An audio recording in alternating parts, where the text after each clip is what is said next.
Welcome to Sudha online YouTube channel. మిత్రులారా, ఈరోజు మనం ఈ వీడియోలో ఎలక్షన్కి సంబంధించి పీఓ అంటే ప్రిసైడింగ్ ఆఫీసర్స్కి సంబంధించినటువంటి డ్యూటీ కానీ, అదేవిధంగా పోలింగ్ సిబ్బంది విధుల గురించి కానీ క్లుప్తంగా, అంటే మనకి ఎలక్షన్ ట్రైనింగ్ ఇచ్చినప్పటి నుంచి మనకు ఎలక్షన్ కంప్లీట్ అయిన తర్వాత మనం చేయవలసినటువంటి కార్యక్రమాలు కానీ, కంప్లీట్ అయిన తర్వాత మళ్ళీ అక్కడ నీకు మనము ఆ మెటీరియల్ సబ్మిట్ చేసేటటువంటి లాస్ట్ ఎండింగ్ పాయింట్ వరకు పీఓ చేయవలసినటువంటి కార్యక్రమాలు మనము ఈ వీడియోలో క్లియర్గా తెలుసుకుందాం. ముందుగా మనము ఇక్కడ ట్రైనింగ్కి సంబంధించి పీఓలు ప్రిసైడింగ్ అధికారి కానీ, అసిస్టెంట్ ప్రిసైడింగ్ అధికారులు కానీ 2 ట్రైనింగులు తప్పకుండా పొందాలి. గతంలో వీరు ఈవీఎంస్ ద్వారా పోలింగ్ విధులు నిర్వహించినప్పటికీ కూడా ఈ శిక్షణను తప్పక పొందాలి. శిక్షణలో ఎన్నికల చట్టాల గురించి, నియమావళి గురించి, కొత్తగా వచ్చినటువంటి రూల్స్ గురించి తెలుసుకోవాలి. అదేవిధంగా ఈవీఎంస్, వీవీప్యాట్స్, బ్యాలెట్ యూనిట్ ఏ విధంగా పనిచేస్తాయో కూడా మనం తెలుసుకోవాలి. తర్వాత అదేవిధంగా అంటే ట్రైనింగ్లో స్టాట్యుటరీ, నాన్ స్టాట్యుటరీ ఫారాలు ఏ విధంగా భర్తీ చేయాలో తెలుసుకోవాలి. ఈవీఎంస్, వీవీప్యాట్స్ ఏ విధంగా పోలింగ్కు తయారు చేసుకోవాలో నేర్చుకోవాలి. ఈవీఎంస్, వీవీప్యాట్స్ గురించి శిక్షణ పొందటమే కాకుండా స్వయంగా రిహార్సల్ చేయాలి. ఎలా పనిచేస్తాయో తెలుసుకోవాలి. పీఓ హ్యాండ్ బుక్లోని అన్ని అంశాలు చదివి అర్థం చేసుకోవాలి. అదేవిధంగా దాంట్లో ఉన్నటువంటి చట్టాల గురించి మరియు అన్ని రకాల ఫారాల గురించి తెలుసుకోవాలి. పోలింగుకు 7 రోజుల ముందు ఫారం 12లో పోస్టల్ బ్యాలెట్ కోసం దరఖాస్తు చేసుకోవాలి. అదేవిధంగా ఈడీసీ కోసం అయితే 12ఏలో దరఖాస్తు చేసుకోవాలి. అయితే ఇక్కడ మనకి ఈ విధంగా ట్రైనింగ్కి సంబంధించి ఆ పై అంశాలన్నీ కూడా తెలుసుకోవాలి. ట్రైనింగ్ తీసుకున్న తర్వాత ఇంకా నెక్స్ట్ ఏంటంటే మనకి ఎలక్షన్ ముందు రోజు నుంచి మనం చేయవలసినటువంటి కార్యక్రమాలు ఏమిటో అవి మనం తెలుసుకుందాం. తెలుసుకునే ముందు ఇక్కడ ముందుగా డ్యూటీస్ ఆఫ్ పోలింగ్ ఆఫీసర్స్. అయితే ఈ అంశం అనేది ఎలక్షన్ రోజుకు సంబంధించినటువంటి అంశం అయినప్పటికీ కూడా ఇది ముందుగా తీసుకురావడం జరిగింది ఈ వీడియోలో. ఎందుకంటే పోలింగ్ ఆఫీసర్స్ మనకి అంటే పీఓ ఉంటాడు, ఏపీఓ ఉంటాడు, అదేవిధంగా ఇంకా మిగిలినటువంటి ఓపీఓస్ ఉంటారు. అయితే ఇక్కడ మనం వారి యొక్క డ్యూటీస్ కనుక తెలుసుకున్నట్లయితే, అంటే ఇక్కడ మనము చెప్పేటటువంటి డ్యూటీలన్నీ కూడా పీఓ కాకుండా మిగిలిన వాళ్ళకి ఇక్కడ ఫస్ట్ పోలింగ్ ఆఫీసర్ అంటే ఇక్కడ ఎవరు? ఏపీఓ. ఈ ఏపీఓ ఏం చేస్తాడంటే ఫస్ట్ పోలింగ్ ఆఫీసర్గా ఉంటాడు.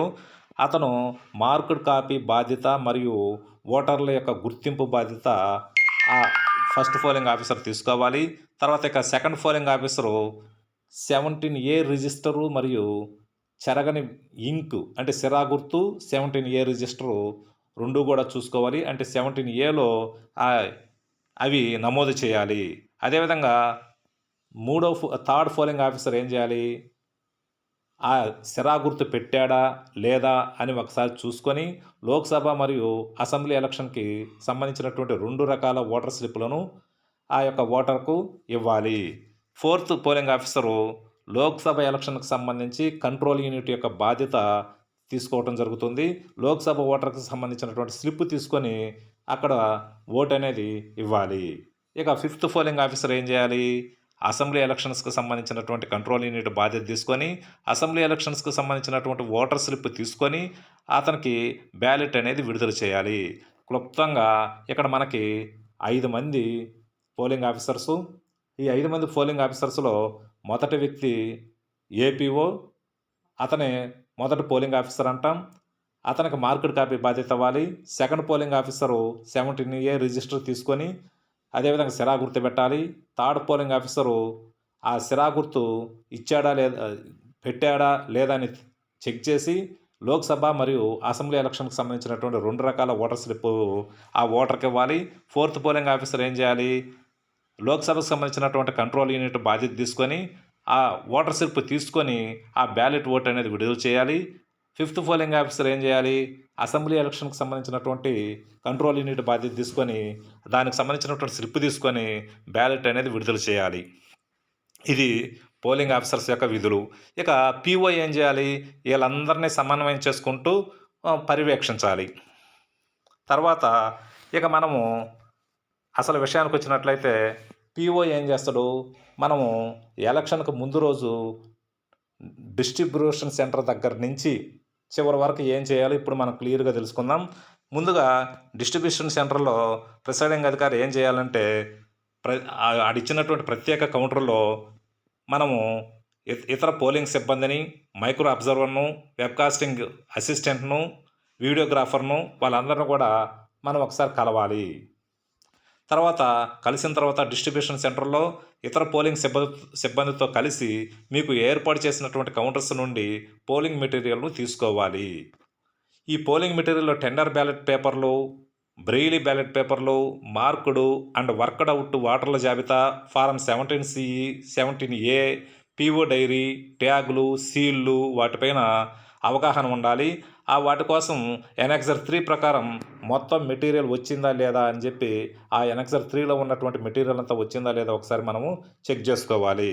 ఇక ఈవీఎంస్ కానీ, వీవీప్యాట్స్ కానీ, బ్యాలెట్ యూనిట్ కానీ, టెండర్ బ్యాలెట్ పేపర్లు కానీ, marked copies of electoral roles కానీ, అన్ని రకాల ట్యాగులు కానీ, స్పెషల్ ట్యాగులు కానీ, గ్రీన్ పేపర్ సీళ్ళు కానీ, స్ట్రిప్ సీల్స్ కానీ, ఇండెబుల్ ఇంక్ కానీ, ఇలాంటివన్నీ కూడా ముఖ్యంగా చూసుకోవాల్సినటువంటివి. ఆ విధంగా ఆ సామాగ్రి అంతా కూడా మీ నియోజకవర్గానికి, మీ పోలింగ్ స్టేషన్కి సంబంధించినవో కాదో తనిఖీ చేసుకోవాలి.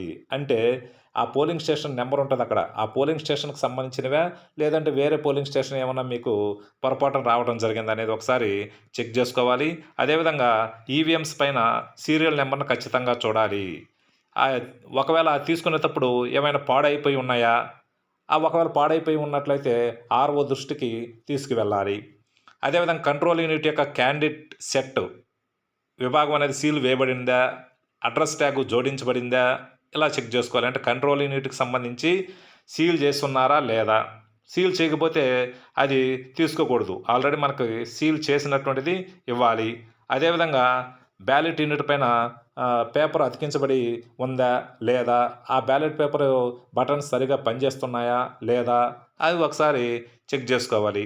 అదేవిధంగా వీవీప్యాట్ని మాక్ పోలింగ్కి ముందు డిస్ట్రిబ్యూషన్ సెంటర్ నందు కానీ, పోలింగ్ స్టేషన్ నందు కానీ టెస్ట్ చేయకూడదు. ఇక్కడ గుర్తుపెట్టుకోవాల్సినటువంటి ముఖ్యమైనటువంటి అంశం ఏంటంటే, వీవీప్యాట్కి సంబంధించినటువంటిది డిస్ట్రిబ్యూషన్ సెంటర్ నందు కానీ, మాక్ పోలింగ్కి కన్నా ముందు కానీ ఎట్టి పరిస్థితుల్లో టెస్ట్ చేయకూడదు. మీ పోలింగ్ స్టేషన్కు బయలుదేరే ముందు control unit battery switch off చేయండి. అలాగే వీవీప్యాట్ నందు వెనక వైపు ఉన్నటువంటి పేపర్ రోల్ నాట్ని హారిజంటల్ లాక్ చేయండి. అంటే కంట్రోల్ యూనిట్ యొక్క స్విచ్ ఆఫ్ చేయాలి. వీవీప్యాట్ యొక్క వెనక వైపు ఉన్నటువంటి పేపర్ రోల్ నాట్ని దాన్ని కూడా లాక్ చేయాలి. ఆ విధంగా పోలింగ్ మెటీరియల్ అంతా కూడా తీసుకొని భోజనం చేసి మీకు ఏర్పాటు చేసినటువంటి వాహనంలో పోలింగ్ స్టేషన్కు చేరాలి. అయితే ఇప్పుడు పోలింగ్ స్టేషన్కి చేరాం అంటే ఇక్కడ మనం ఎక్కడ స్టార్ట్ అయ్యాము, ఎలక్షన్కి ముందు రోజు డిస్ట్రిబ్యూషన్ సెంటర్లో ఏమేం చేయాలో ఇప్పుడు తెలుసుకున్నాం. ఇప్పుడు పోలింగ్ స్టేషన్ చేరుకున్న తర్వాత మనం ఏం చేయాలి, ఆ పోలింగ్ స్టేషన్ చేరుకున్న తర్వాత మనం పోలింగ్ స్టేషన్ మరియు ఆ యొక్క పరిసర ప్రాంతాలను పరిశీలించాలి. ఏర్పాట్లో మీకు ఏదైనా కూడా సహాయం చేసేదానికోసం మీ యొక్క బిఎల్ఓని కలవండి. అదేవిధంగా 100 మీటర్ల వ్యాసార్థం లోపల ఏమైనా కూడా రకరకాల ప్రచార సామాగ్రి కానీ ఉన్నట్లయితే వాటిని తీసేయండి. అదేవిధంగా పోలింగ్ స్టేషన్లోని అందరూ రాజకీయ నాయకుల చిత్రాలు కనుక ఏమైనా కనుక ఉన్నట్లయితే కవర్తో కప్పి ఉంచాలి. అదేవిధంగా కోవిడ్-19కి సంబంధించినటువంటి నిబంధనలు పాటించేలా చూసుకోవాలి. అదేవిధంగా ఆ రోజు రాత్రే అంటే ఎలక్షన్ ముందు రోజు రాత్రే బిఎల్ఓ సహాయంతో అభ్యర్థుల యొక్క పోలింగ్ ఏజెంట్లు పోలింగ్ కేంద్రానికి పోలింగ్ ప్రారంభానికన్నా కనీసం 1.5 గంట ముందు చేరుకునేలా కోరాలి. అంటే ఏజెంట్లు కలిసి ముందు రోజు ఏం చేయాలి, బిఎల్ఓ సహాయంతో పోలింగ్ ఏజెంట్లను కలిసి రేపు ఎలక్షన్ జరిగేటప్పుడు 1 గంట ముందు రావాలి అని చెప్పి 1.5 గంట ముందు రావాలని చెప్పి వాళ్ళకి చెప్పాలి. అదేవిధంగా పోలింగ్ కంపార్ట్మెంట్ల నిర్మాణానికి సిబ్బందికి ఈవీఎం, వీవీప్యాట్లు మరియు పోలింగ్ ఏజెంట్లకు బల్లలు, కుర్చీలు ఇవన్నీ కూడా ఉన్నాయా లేవా, ఉంటే అరేంజ్ చేసుకోవాలి. అన్ని ఫారాలు, కవర్లు రెడీ చేసుకోవాలి. అదేవిధంగా టీం వర్క్ మరియు చేయవలసినటువంటి చేయకూడనివి గురించి బృందంతో చర్చించండి. అంటే ఎలక్షన్ జరిగే రోజు ఎవరు ఏ పని చేయాలా, అనేది మీరు డిసైడ్ చేసుకోండి. అదేవిధంగా మీ బృంద సభ్యుల యొక్క ఎన్నికల అనుభవాలను మరియు సామర్థ్యాలను అర్థం చేసుకొని తదనుగుణంగా విధులను కేటాయించండి. అంటే మీకు పోలింగు ఆఫీసర్లుగా వచ్చినటువంటి వాళ్ళందరినీ కూడా ఎవరు సీనియరా, ఎవరు ఏ పని బాగా చేయగలరా అది మీరు అవగాహన చేసుకొని మీరు వారికి విధులను అప్పచెప్పండి పీఓగా. తర్వాత అది ఎలక్షన్ ముందు రోజు. తర్వాత ఇక బిఫోర్ పోల్ అంటే పోలింగ్‌కు ముందు మనం ఏం చేయాలి? అంటే పోలింగ్ రోజు పోలింగ్ కన్నా ముందు ఏం చేయాలి? మనం పోలింగ్ స్టేషన్ నమూనా లేఅవుట్ ప్రకారం పోలింగ్ కంపార్ట్మెంట్లు నిర్మాణం చేయాలి. లోక్సభ బూత్‌కు తెలుపు రంగు స్టిక్కర్‌ను, శాసనసభ బూత్‌కు పింక్ కలర్ స్టిక్కర్‌ను అతికించాలి. అంటే పోలింగ్ కన్నా ముందు ఏం చేయాలి? పోలింగ్ స్టేషన్ ఏర్పాటు చేసుకోవాలి కదా! ఆ చేసుకునే క్రమంలో లోక్సభకు సంబంధించి తెలుపు రంగు స్టిక్కరు, అసెంబ్లీకి సంబంధించి పింక్ కలర్ స్టిక్కర్‌ని ఆ పోలింగ్ యొక్క బూత్‌కి అతికించాలి. అదేవిధంగా అభ్యర్థి లేదా ఎలక్షన్ ఏజెంట్ ఇచ్చినటువంటి ఫామ్ 10 చూసుకోవాలి. స్పెసిమెన్ సిగ్నేచర్స్ సంతకాలన్నీ కూడా ఒకసారి సరిచూడాలి. అదేవిధంగా ఈవీఎంస్, వీవీప్యాట్‌లో మాదిరి పోలింగ్, మాక్ పోలింగ్‌కి సిద్ధం చేసుకోవాలి. అంటే ఈవీఎం గానీ, వీవీప్యాట్‌లు గానీ మాక్ పోలింగ్‌కి రెడీ చేసుకోవాలి. బందోబస్తు ఒకసారి గమనించుకోవాలి. అదేవిధంగా స్త్రీలు, శారీరక వికలాంగులు, సీనియర్ సిటిజన్లు వాళ్ళు వేచి ఉండకుండా వాళ్ళ యొక్క ప్రాధాన్యతపై పోలింగ్ స్టేషన్‌లో లోపలికి వచ్చే విధంగా మనం ఏర్పాట్లు చేసుకోవాలి. అదేవిధంగా పోలింగ్ ఏజెంట్లని నియమించుకోవాలి ముందుగా. ఎలక్షన్ కంటే ముందు పోలింగ్ ఏజెంట్లని నియమించుకోవాలి. ప్రతి అభ్యర్థి ఒక పోలింగ్ కేంద్రానికి ఒక పోలింగ్ ఏజెంటు మరియు 2 రిలీవింగ్ పోలింగ్ ఏజెంట్లను నియమించుకోవచ్చు. కానీ అంటే ఒక పోలింగ్ ఏజెంటు, 2 రిలీవింగ్ పోలింగ్ ఏజెంట్లను నియమించుకోవచ్చు. కానీ ఎవరైనా కూడా ఈ ముగ్గురిలో ఒక్కరిని మాత్రమే పోలింగ్ స్టేషన్‌లోకి అనుమతించబడును. అంటే ఏ టైంలో అయినా కూడా ఈ ముగ్గురిలో ఒక్కరు మాత్రమే ఉండాలి. ప్రతి పోలింగ్ ఏజెంట్ తప్పనిసరిగా అభ్యర్థి లేదా అతని ఎన్నికల ఏజెంట్ ఇచ్చినటువంటి అపాయింట్మెంట్ లెటరు ఫామ్ 10లో మీ ముందు సమర్పించాలి. అదేవిధంగా మీరు అభ్యర్థి, అతని ఎన్నికల ఏజెంట్ యొక్క సంతకాన్ని రిటర్నింగ్ అధికారి అందించినటువంటి ఫోటో కాపీలోని స్పెసిమెన్ సిగ్నేచర్తో సరిచూసుకోవాలి. అదేవిధంగా పోలింగ్ ఏజెంటు సంబంధిత పోలింగ్ స్టేషన్ పరిధిలో కానీ, పక్క పోలింగ్ స్టేషన్ ప్రాంతంలో కానీ ఆ సాధారణ నివాసి అయి ఉండాలి. సంబంధిత అసెంబ్లీ నియోజకవర్గంలో ఓటరుగా నమోదై ఉండాలి. పోలింగ్ ఏజెంట్లు వర్కింగ్ కాపీ ఓటర్ల జాబితాను పోలింగ్ స్టేషన్ వెలుపలికి తీసుకువెళ్ళకూడదు. అంటే పోలింగ్ ఏజెంట్లు ఏం చేయాలి? ఆడ ఓటర్ల జాబితాను బయటికి తీసుకెళ్ళకూడదు. పోలింగ్ ఏజెంట్లు కూర్చున్నటకు వరుస క్రమము ఒక ఆర్డర్ ప్రకారం కూర్చొని పెట్టాలి. ఆ ఆర్డర్ ప్రకారంలో మొదట ఎవరిని కూర్చొని పెట్టాలంటే గుర్తింపు పొందినటువంటి జాతీయ పార్టీ కానీ లేదంటే రాష్ట్ర పార్టీ కానీ ఎవరైనా ఉంటే వాళ్ళ తరపున ఫస్టు. అదేవిధంగా తర్వాత రిజిస్టర్ చేయబడినటువంటి పార్టీలు వాళ్ళకి సంబంధించిన ఏజెంట్లు.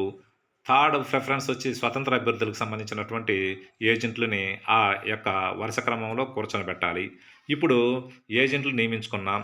ఇప్పుడు ఎలక్షన్ కన్నా ముందు మాక్ పోలింగ్ గురించి కూడా ఇప్పుడు మనము తెలుసుకోవాలి. ఇప్పుడు మాక్ పోలింగ్ ఎలా చేయాలి? మాక్ పోలింగ్ చేసే క్రమంలో మాక్ పోల్ అనేది 90 నిమిషాల ముందు స్టార్ట్ చేయాలి. మాక్ పోల్ సమయంలో కనీసం అంటే ఇక్కడ మాక్ పోల్ అనేది 1.5 గంట ముందు అంటే పోలింగు మొదలయ్యేదానికన్నా 1.5 గంట ముందు మనం స్టార్ట్ చేసుకోవాలి. మాక్ పోలింగ్ చేసే సమయంలో కనీసం 2 అభ్యర్థులు పోలింగ్ ఏజెంట్లు తప్పనిసరిగా ఉండాలి. అంటే ఇక్కడ మిత్రులారా గుర్తుపెట్టుకోవాలి, మాక్ పోలింగ్ చేసే క్రమంలో ఏజెంట్లు అనేవాళ్ళు కనీసం ఒక 2 ఏజెంట్లు ఉండే విధంగా మనము చూసుకోవాలి. ఒకవేళ పోలింగ్ ఏజెంట్లు కనుక హాజరు కాకపోతే 15 నిమిషాలు వేచి చూచి అప్పటికి కూడా ఏజెంట్లు రాకపోతే ప్రిసైడింగ్ అధికారి, మైక్రో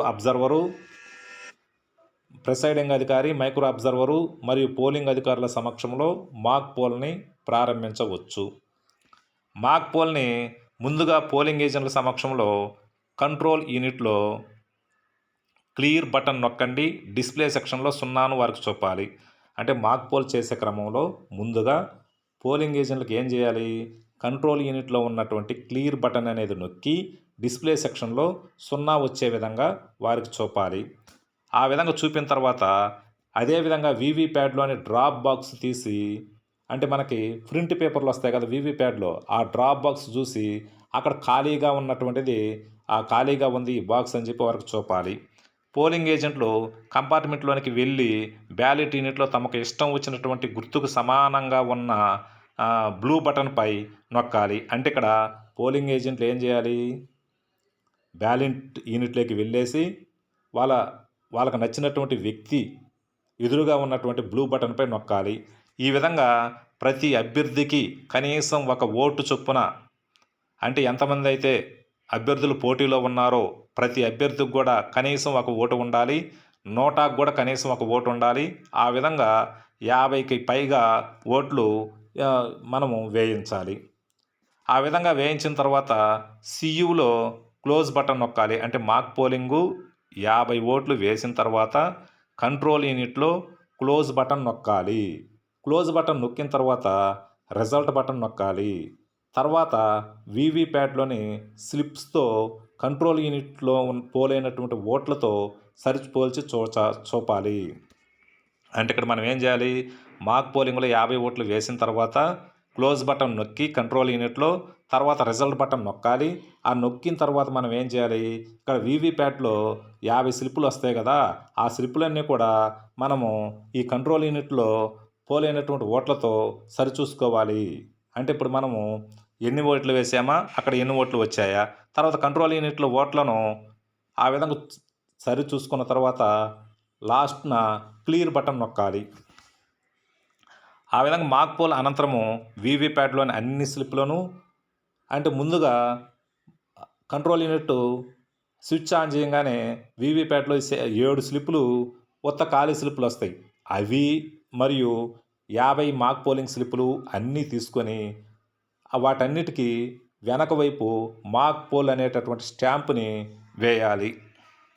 వీవీప్యాడ్లోని మాక్ పోల్ స్లిప్పులను ఒక బ్లాక్ ఎన్వలప్ కవర్లో ఉంచి సీల్ చేసి ప్రిసైడింగ్ ఆఫీసర్ సంతకం చేసి పోలింగ్ ఏజెంట్లతో కూడా సంతకం చేయించి వాటిని ప్లాస్టిక్ డబ్బాలో ఉంచి పింక్ కలర్ ట్యాగ్తో సీల్ చేయాలి.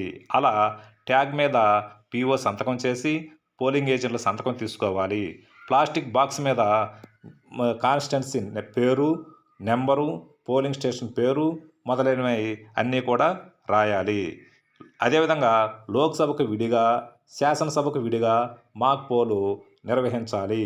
ఆ విధంగా నిర్వహించి పీఓ హ్యాండ్బుక్లోని ఎనెక్సర్ 5 ప్రకారము ప్రిసైడింగ్ అధికారి మాక్ పోల్ సర్టిఫికేట్ వ్రాయాలి. అదేవిధంగా ఎనెక్సర్ 6లో చూపిన విధంగా పీఓ డిక్లరేషన్ రాయాలి. వీటిలో మీరు సంతకం చేసి పోలింగ్ ఏజెంట్లతో సంతకాలు చేయించాలి. ఏజెంట్లు హాజరు కాకపోతే ప్రిసైడింగ్ అధికారే సంతకం చేయాలి. ఆ విధంగా చేసిన తర్వాత కంట్రోల్ యూనిట్లోని డిస్ప్లే సెక్షన్లో 0 మరియు వీవీప్యాడ్లోని డ్రాప్ బాక్స్ నందు ఖాళీ బాక్సులను చూపించి కంట్రోల్ యూనిట్ ఆఫ్ చేసి కంట్రోల్ యూనిట్, బ్యాలెట్ యూనిట్, వీవీప్యాడ్లను వేరువేరు చేసి సీల్ చేయాలి. అంటే మాక్ పోల్ చేసిన తర్వాత కంట్రోల్ యూనిట్లో 0 చూపించాలి, వీవీప్యాడ్లో ఖాళీ డ్రాప్ బాక్స్ చూపించి వాటన్నిటిని కూడా చూపించిన తర్వాత కంట్రోల్ యూనిట్ని, బ్యాలెట్ యూనిట్ని, వీవీప్యాడ్లని వీటన్నిటిని కూడా విడివిడిగా సీల్ చేయాలి. స్పెషల్ ట్యాగ్తో, గ్రీన్ పేపర్ సీల్తో, స్ట్రిప్ సీల్తో, అడ్రస్ ట్యాగ్స్తో ఈవీఎం, వీవీప్యాడ్లను సీల్ చేయండి. ఆ విధంగా సీల్ చేసిన తర్వాత పై సీళ్ల మీద మీ సంతకం, పోలింగ్ ఏజెంట్ల సంతకం తీసుకోవడం మర్చిపోవద్దు. ఆ విధంగా ఇదంతా కూడా ఇప్పుడు మనము పోలింగ్కు జరిగేదానికన్నా ముందు జరిగినటువంటి సిచ్యువేషన్. ఇప్పుడు డ్యూరింగ్ ద యాక్చువల్ పోల్, అంటే పోలింగ్ జరిగే సమయంలో పీఓ ఏం చేయాలి, పోలింగ్ డిక్లరేషన్ను బిగ్గరగా చదివి వినిపించి క్యాండిడేట్, పోలింగ్ ఏజెంట్ల సంతకాలు తీసుకోవాలి. అంటే పోలింగ్ డిక్లరేషన్ అనేది మనం చదవాలి, పోలింగ్ ఏజెంట్లు సంతకాలు తీసుకోవాలి. మొదట ఓటరు ఫామ్ 17A సంతకం చేసే ముందు పోలింగ్ అధికారి 1 ప్రిసైడింగ్ అధికారితో తనిఖీ చేసుకొని, మరియు ఫారం 17లో total in the control unit in checked and found to be 0 అని రాయాలి. అంటే ఇక్కడ ఎలక్షన్ స్టార్ట్ అయ్యేదానికి తప్పుడు ముందు ఏం చేయాలంట, ఫామ్ 17లో total in the control unit is checked and found to be zero అని చెప్పి ఆ ఫామ్ 17లో రాయాలట. అభ్యర్థులకు పోలింగ్ ఏజెంట్లకు రహస్య ఓటింగ్ పద్ధతి గురించి తెలియచేయాలి. అదేవిధంగా ఫామ్ 17ఏలో ఎంట్రీలు సక్రమంగా జరిగే విధంగా చూడాలి. ఈవీఎం, వీవీప్యాట్లు సక్రమంగా పనిచేసేలా చూడాలి. జరిగిన ప్రతి సంఘటనను ప్రిసైడింగ్ ఆఫీసర్ డైరీలో రాయాలి. అప్పుడప్పుడు మార్కుడ్ కాపీ ఎలక్ట్రికల్ రోల్స్ను 17ఏను గమనించి సిబ్బంది సక్రమంగా వివరాలు నమోదు చేస్తున్నారా లేదా అనేది గమనించాలి. అదేవిధంగా పోలింగ్ ఏజెంట్లకు రహస్య ఓటింగ్ గురించి తెలపాలి. ఈవీఎంస్ మొరాయిస్తే సెక్టర్ ఆఫీసర్, రిటర్నింగ్ ఆఫీసర్లకు తెలియజేసి రిజర్వర్ ఈవీఎంలను వాడవచ్చును. డ్యూరింగ్ ద యాక్చువల్ పోల్ కొత్తవి ఉపయోగించబోయే ముందు మళ్ళీ మాక్ పోల్ నిర్వహించాలి. అంటే ఏదైనా కూడా పని చేయకుండా కొత్త ఈవీఎంలు ఉపయోగించే క్రమంలో మరలా మాక్ పోల్ అనేది నిర్వహించాలి. ఆ విధంగా పోలింగ్ జరిగే సమయంలో పీఓ చేయవలసినటువంటి పని. తర్వాత ఇక్కడ క్లోజింగ్ టైం అంటే పోలింగు ఇక క్లోజ్ చేస్తాము అనే క్రమంలో పీఓ ఏం చేయాలి, ఎలక్షన్ కమిషనర్ ఆఫ్ ఇండియా వారు చెప్పిన సమయానికి పోలింగ్ అనేది ముగించాలి. పోలింగ్ సమయం ముగిసిన తర్వాత అప్పటికే క్యూలో కనుక ఓటర్లు ఉంటే వరుసలోని చివరి ఓటర్కు 1వ నెంబరు స్లిప్ ఇవ్వాలి. మొదటి వ్యక్తికి చివరి అంకె స్లిప్ ఇవ్వాలి. అంటే క్యూలో ఎవరైతే లాస్ట్ ఉంటారో వాళ్ళకి 1వ నెంబర్ ఇవ్వాలి. అక్కడి నుంచి 1, 2, 3 ఇచ్చుకుంటా మొదటి వ్యక్తి కాడికి వచ్చేసరికి చివరి నెంబరు స్లిప్ అనేది ఇవ్వాలి. చివరి వ్యక్తికి ఓటు వేసిన తర్వాత ప్రిసైడింగ్ ఆఫీసరు క్యూ వద్దకు వెళ్ళి ఎవరూ లేరు అని నిర్ధారించుకొని పోలింగ్ స్టేషన్ తలుపులు మూయాలి. అంటే క్యూలో కనుక ఉన్నట్లయితే వాళ్ళందరికీ ఓటు వేసిన తర్వాత ఇంకెవరూ లేరు అనుకుంటే అప్పుడు మనం ఏం చేయాలి, బయట ఓటర్లు రాకుండా మనము ముందు పోలింగ్ స్టేషన్కి సంబంధించినటువంటి తలుపులు మూసేయాలి. చివరి ఓటు వేయగానే మనం ఏం చేయాలి, కంట్రోల్ యూనిట్లో ఉన్నటువంటి క్లోజ్ బటన్ నొక్కాలి. కంట్రోల్ యూనిట్లో బ్యాటరీ స్విచ్ ఆఫ్ చేయాలి.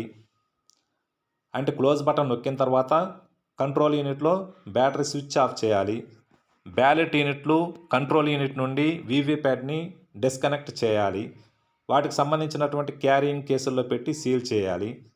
ఆ విధంగా చేసిన తర్వాత ప్రిసైడింగ్ అధికారి పోలింగ్ ముగిసిన తర్వాత పోలింగ్ ఏజెంట్ల సమక్షంలో వీవీప్యాట్ల నుండి పేపర్ ప్యాక్ బ్యాటరీని తొలగించిన తర్వాత మాత్రమే వీవీప్యాట్ యొక్క క్యారింగ్ కేసులో పెట్టి సీల్ చేయాలి. అంటే వీవీప్యాట్లో ఉన్నటువంటి బ్యాటరీని కూడా మనము ఏజెంట్ల సమక్షంలో తీయాలట.